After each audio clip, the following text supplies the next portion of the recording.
अखिल भारतीय मराठी साहित्य संमेलन हे 99वे साहित्य संमेलन साताऱ्यात होते।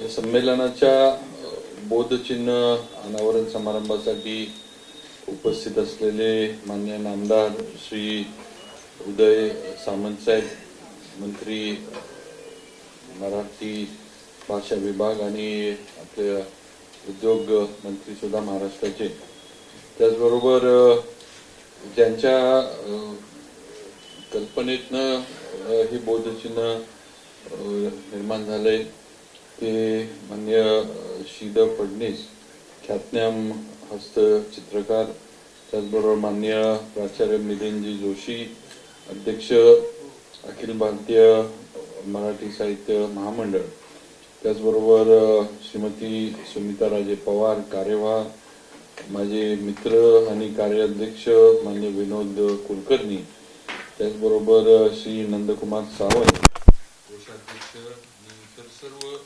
ज्येष्ठ साहित्यिक आणि उपस्थित सर्व मान्यवर बंधू आणि भगिनींनो, आज आपल्या सातारा येथे होणाऱ्या साहित्य संमेलनाच्या बोधचिन्हाचं अनावरण प्रकाशन सोहळा आज या ठिकाणी पार पडलाय आणि बरेच योगायोग आहेत। विनोदनं सांगितलं की हे साहित्य संमेलन आज 99 आमच्या इथं होते आणि ह्याचं बोधचिन्ह म्हणजे माननीय फडणीस साहेब हे 100री त्यांनी गाठली आणि आम्ही आता बसलो होतो सगळे।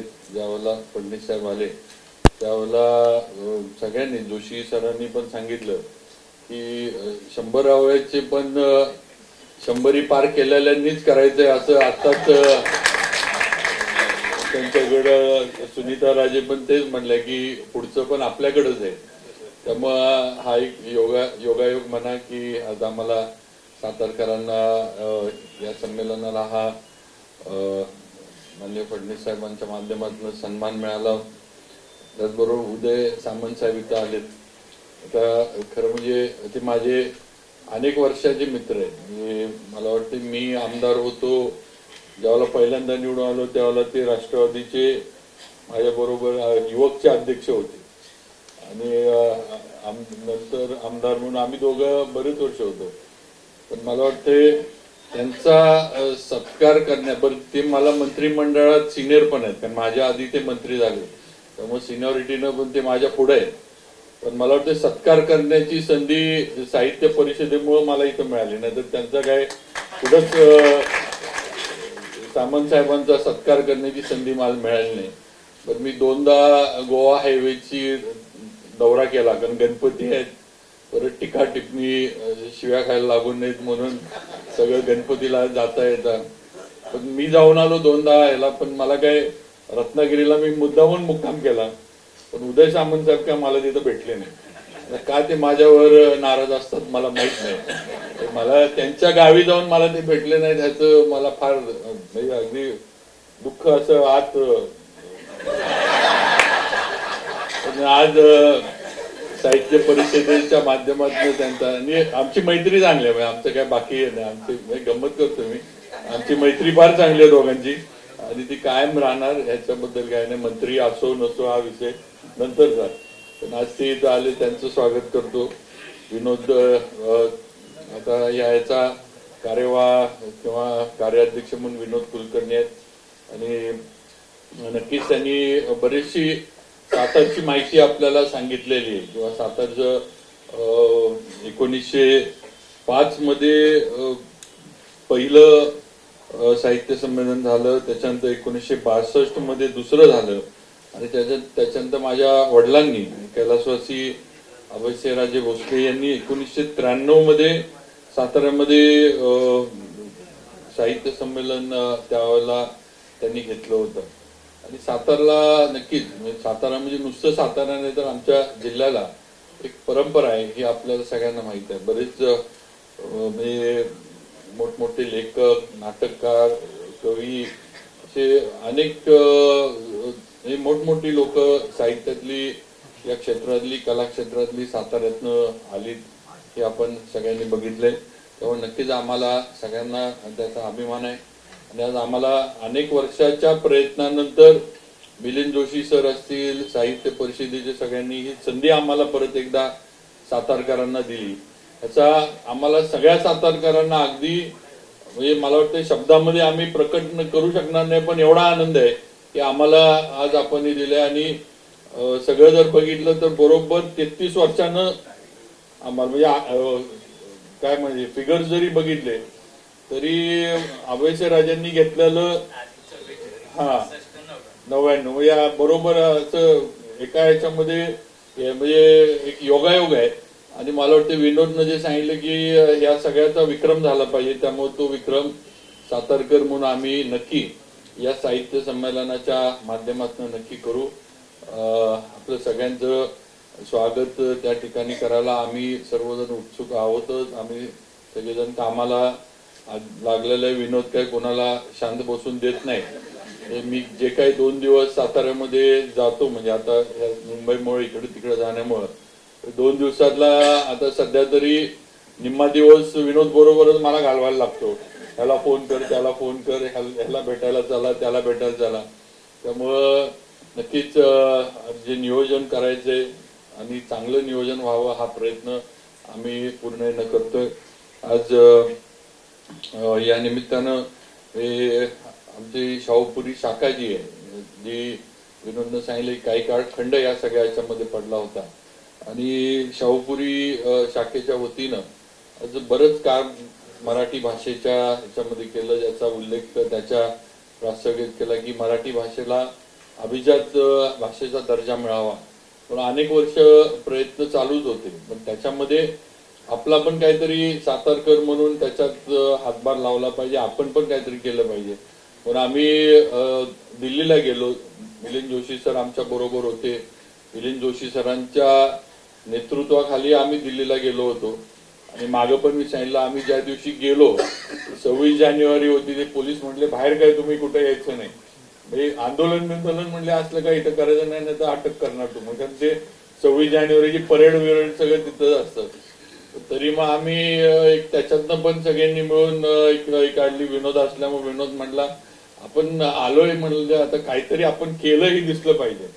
मग आम्ही त्या महाराष्ट्र सदनच्या शिवाजी महाराजांच्या पुतळ्याच्या पुढे जाऊन बसलो आणि तिथं आमचं आंदोलन आम्ही बंदिस्त याच्यामध्ये का होईना म्हणजे त्या कंपाऊंडच्या आत का होईना पण आम्ही केलं.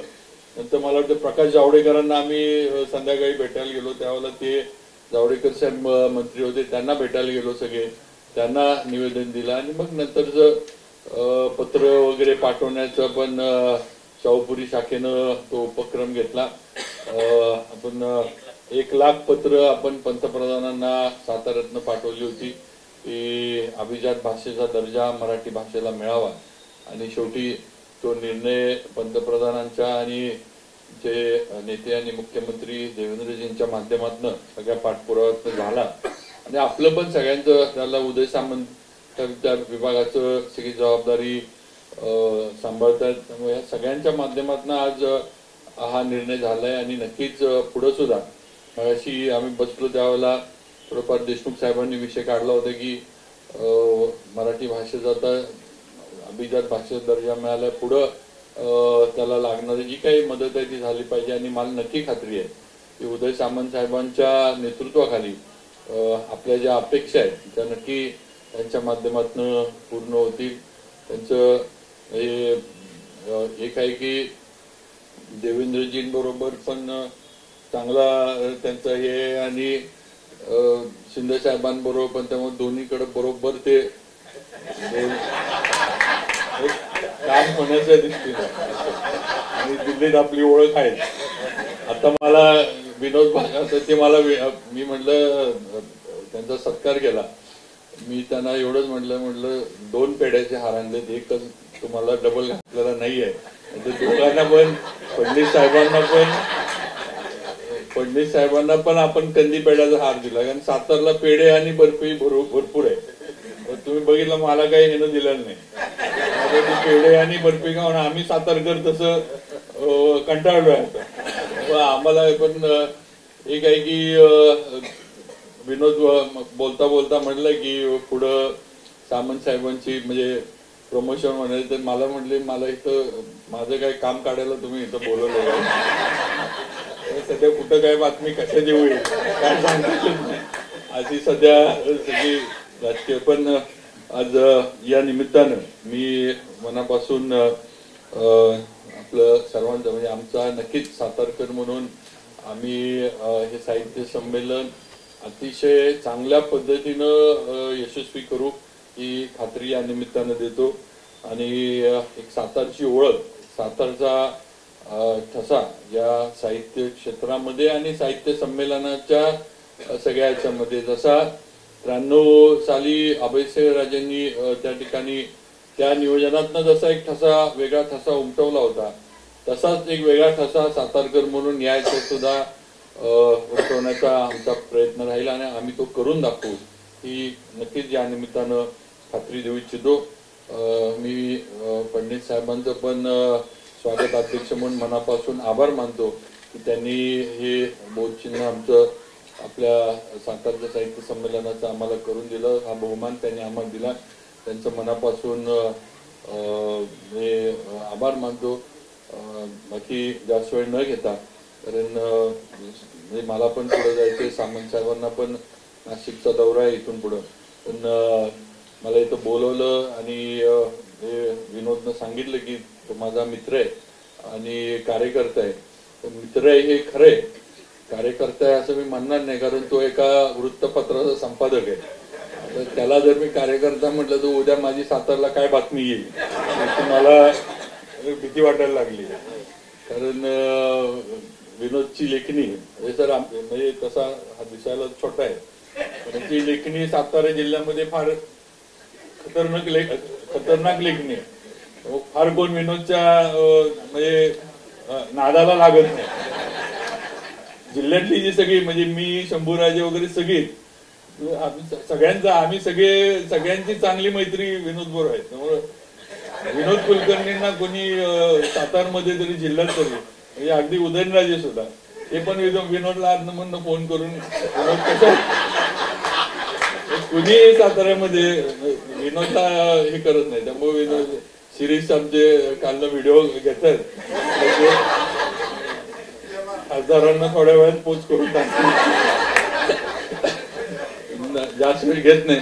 आपलं सगळ्यांचं मनापासून आभार मानतो आणि स्वागत करतो आणि आभार मानतो आणि माझे 2 शब्द संपवतो. जय हिंद, जय महाराष्ट्र.